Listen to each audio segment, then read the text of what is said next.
கேட்பாங்க, அண்ணே இந்த மாதிரி வந்து நீங்கள் பாண்டியர் வந்து மறவர்னு சொல்லி வீடியோ போடுங்க, நம்ம தான் பாண்டியர்னு சொல்லுங்க அப்படின்னாங்க. சிங்கம் என்னைக்கும் போயிட்டு வந்து பார்த்தா எந்த இடத்துலையும் வந்து நான் தான் சிங்கன்னு போய் சொல்லாது.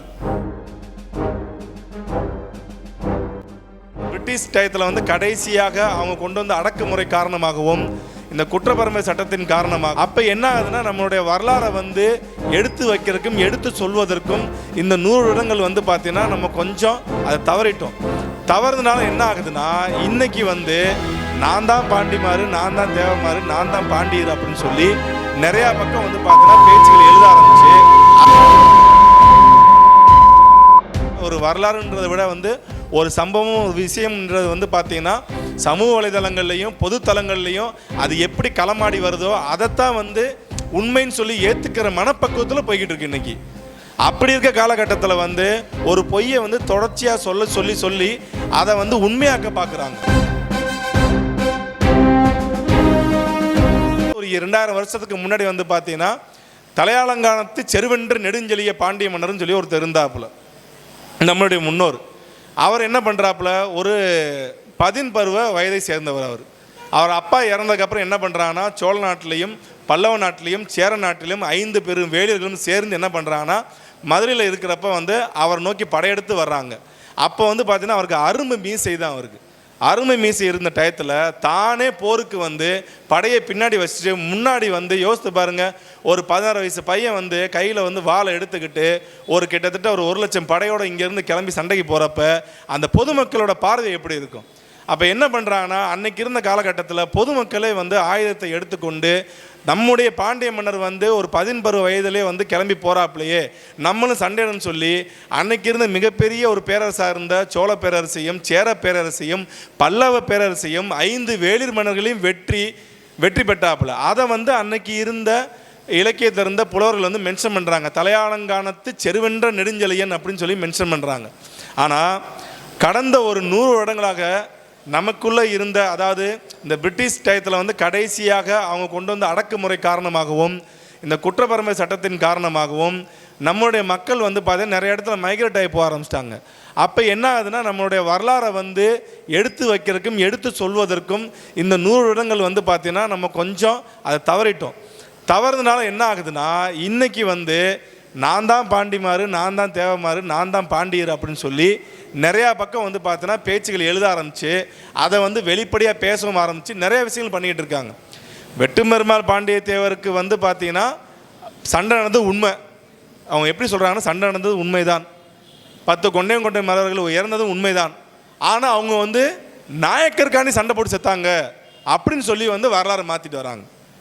இன்றைக்கி வந்து அரசாங்கமும் சரி இல்லை எல்லா கட்சிக்காரங்களும் சரி எல்லாருமே வந்து ஒரு வரலாறுன்றதை விட வந்து ஒரு சம்பவம் ஒரு விஷயம்ன்றது வந்து பார்த்திங்கன்னா சமூக வலைதளங்கள்லையும் பொது தளங்கள்லையும் அது எப்படி களமாடி வருதோ அதைத்தான் வந்து உண்மைன்னு சொல்லி ஏற்றுக்கிற மனப்பக்குவத்தில் போய்கிட்டு இருக்கு இன்றைக்கி. அப்படி இருக்க காலகட்டத்தில் வந்து ஒரு பொய்யை வந்து தொடர்ச்சியாக சொல்லி அதை வந்து உண்மையாக்க பார்க்குறாங்க. அப்போ அதை நம்ம வந்து என்ன பண்ணணும்னா, நம்ம வீட்லேயும் சரி இன்றைக்கி இருக்க இளைஞர்களோட பாக்கெட்லேயும் சரி ஒரு சினிமா நடிகர்கள் வந்து வச்சுருப்பீங்க. தயவுசெய்து வந்து நம் மன்னர் நம் மண்ணுக்காக நம் மக்களுக்காக நம்மளுடைய தாய்மார்களுக்காக உயிர் தியாகம் செய்த ஒரு குருதி கொடைன்னு ஒன்று இருக்குது. எல்லா சமுதாயம் வந்து பார்த்திங்கன்னா மன்னருக்கும் கடவுளுக்கும் வந்து பார்த்திங்கன்னா கொடை அளிப்பாங்க, ஒரு தானம் செய்வாங்க. என்ன தானம் செய்வாங்க? அன்னதானம் செய்வாங்க. இல்லைனா வந்து பார்த்திங்கன்னா வந்து கோயிலில் வந்து சாமிக்கு வந்து நகை கொடுப்பாங்க, இல்லை வந்து ஒரு சாமியை செஞ்சு வைப்பாங்க, கோயிலை கட்டுவாங்க. ஆனால் நம்ம பாண்டிமார்கள் நம்ம தேவமார்கள் மட்டும் இருந்தால் பார்த்தீங்கன்னா குருதி கொடை அடிப்பாங்க. குருதி தானம் இன்றைக்கி இருக்க மாதிரி வந்து இன்ஜெக்ஷன் போட்டு உரியது கிடையாது, உயிரை கொடுக்கறது, அப்படியே ரத்தம் சிந்துறது.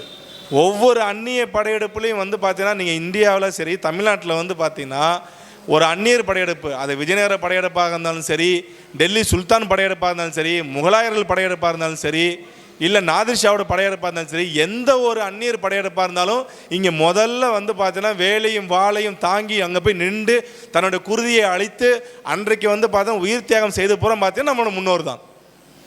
நம்முடைய முன்னோரை வந்து நம் தான் போற்ற வேண்டும். நாமே அதை போற்றவில்லை என்றால் அது வந்து பார்த்தீங்கன்னா அடுத்த சமுதாயத்துக்காரங்க வந்து கையில் எடுப்பதை வந்து நம்ம கண்டிக்க முடியாது. அப்போ நம்ம வந்து கொண்டாடணும். இன்றைக்கி வந்து நம்ம உட்காந்து பார்க்குறோம், நான் வந்து பேசுகிறேன், அடுத்து நான் ஒரு வேலைக்கு போயிடுவேன், நீங்கள் எல்லாம் வேலைக்கு போயிடுவீங்க. ஆனால் அன்றைக்கி காலகட்டத்தில் 500 வருஷத்துக்கு முன்னாடி பார்த்தீங்கன்னா இதே டயத்தில் வந்து மரண ஓலங்கள் வந்து கேட்டுக்கிருந்துச்சு திருநெல்வேலியில். மரண ஓலங்கள் எங்கே திரும்பினாலும் வந்து பார்த்தீங்கன்னா வந்து கொலை, எங்கே திரும்பினாலும் வந்து பார்த்தீங்கன்னா இறப்பு, எங்கே திரும்பினாலும் பார்த்தீங்கன்னா வந்து ரத்தம். அன்றைக்கி அந்த காலகட்டம் எப்படி நடந்திருக்குன்னு பாருங்கள். அதை வந்து நம்ம தான் வந்து அதை போற்றி வந்து பாதுகாக்கணும். நிறையா பேர் வந்து என்கிட்ட கேட்பாங்க, அண்ணே இந்த மாதிரி வந்து நீங்கள் பாண்டியர் வந்து மறவர்னு சொல்லி வீடியோ போடுங்க, நம்ம தான் பாண்டியர்னு சொல்லுங்கள் அப்படின்னாங்க. சிங்கம் என்றைக்கும் போயிட்டு வந்து பார்த்தா எந்த இடத்துலையும் வந்து நான் தான் சிங்கன்னு போய் சொல்லாது. ஏன் நம்ம சமுதாயத்தில் வந்து பார்த்தீங்கன்னா இதை வந்து நிறையா பேர் எழுத்தாளர்களும் ஆய்வாளர்களும் வெளிப்படையாக வந்து சொல்ல மாட்டாங்கன்னா, நம்ம ஏன் தம்பி இவங்கள்ட்ட போய் நிரூபிக்கணும்? அது என்ன கட்டாயம்? ஒவ்வொரு கல்வெட்டிலையும் சரி, ஒவ்வொரு இலக்கியத்திலையும் சரி, ஒவ்வொரு பிரிட்டிஷ்காரன் எழுதி வச்சுட்டு போயிருக்கான், மராட்டியர் எழுதி வச்சுட்டு போயிருக்கான், நாயக்கரோட வரலாறு நம்ம வரலாறு எழுதப்பட்டிருக்கு. எல்லா வரலாறுலையுமே வந்து நம்ம யார், நம்ம எப்படி வந்து பார்த்தீங்கன்னா ஃபைட் பண்ணுன்றது எழுதி வச்சுருக்காங்க. நம்ம ஏன் போய் ப்ரூஃப் பண்ணணும்? அதாவது இந்தியா ஃபுல்லாக மௌரிய ஆட்சியில் நடந்துக்கிச்சு. இந்தியா ஃபுல்லாக வந்து மௌரியர் பேரரசு வந்து ஆட்சி பண்ணிட்டு இருந்தாங்க. ஆனால் அந்த நேரத்தில் கூட தமிழ்நாட்டில் வந்து பார்த்தீங்கன்னா பாண்டியர் ஆட்சி நடந்துக்கிட்டு இருந்துச்சு. இந்தியா ஃபுல்லாக வந்து பார்த்திங்கன்னா வந்து அடுத்த ஒரு பேரரசு வந்து பார்த்தா வந்துருந்துச்சு. ஒவ்வொரு பேரரசு வரப்போ தமிழ்நாட்டில் மட்டும் வந்து பார்த்திங்கன்னா பாண்டியர்கள் மட்டும் தான் ஆட்சி பண்ணிகிட்டு இருப்பாங்க. அதே மாதிரி இந்தியா ஃபுல்லாக அலாவுதீன் கில்ஜி வந்து ஆட்சி பண்ணிக்கிட்டு இருந்தாப்புல. அன்னைக்கு வந்து பார்த்தீங்கன்னா டெக்கான் வரைக்கும் அவர் கைப்பற்றிட்டாப்புல. ஆனால் தமிழ்நாட்டுக்குள்ளே வந்து அவர்னால் உள்ளே நுழைய முடியல. அப்போ என்ன பண்ணுறாருனா, இந்த சுந்தரபாண்டி தேவர் வந்து ரெக்வெஸ்ட் பண்ணனால தன்னுடைய தளபதியான மாலிக் கஃபூரை வந்து அனுப்புகிறாப்புல. மாலிக் கஃபூர் படையானது வந்து தமிழகத்துக்குள்ள நுழைஞ்சு ராமேஸ்வரம் வரைக்கும் வந்து பார்த்தீங்கன்னா சிதைத்து எடுத்துக்கொண்டு சென்றது. ஸோ அதுதான் வந்து நம்மளோட பாண்டிய பேரரசோட அந்த மிகப்பெரிய பேரரசாக இருந்தது ஒரு வீழ்ச்சி சந்திக்க ஆரம்பிக்குது. அதன் பின்பு என்ன பண்ணுறாங்கன்னா, மதுரையை விட்டு புதுக்கோட்டை, புதுக்கோட்டையை விட்டு திருவாடனையை விட்டு ராமநாதபுரத்தை விட்டு கடைசியாக தென்காசியை நோக்கி நம்மளுடைய பாண்டிய மன்னர்கள் வந்து பார்த்தீங்கன்னா இங்கேருந்து மைக்ரேட் ஆகி அங்கே தென்காசியில் போய் தென்காசி பாண்டியர்கள் என்ற பேரில் வந்து ஆட்சி பண்ணிகிட்டு இருக்காங்க. அதாவது கிட்டத்தட்ட வந்து பார்த்தீங்கன்னா ஒரு 3000-4000 வருடத்துக்கு பழமையான ஒரு பேரரசு. கிட்டத்தட்ட வந்து பார்த்தீங்கன்னா தென்னிந்தியாவை கைப்பற்றி தென்னிந்தியாவை தன்னுடைய கையில் வைத்திருந்த பாண்டிய அரசர்கள் என்னன்றாங்கன்னா, தங்களுக்குள் ஏற்பட்ட சகோதர யுத்தத்தினால வந்து பின்னோக்கி கடைசி தென்காசி நோக்கி போக ஆரம்பிச்சிட்டாங்க.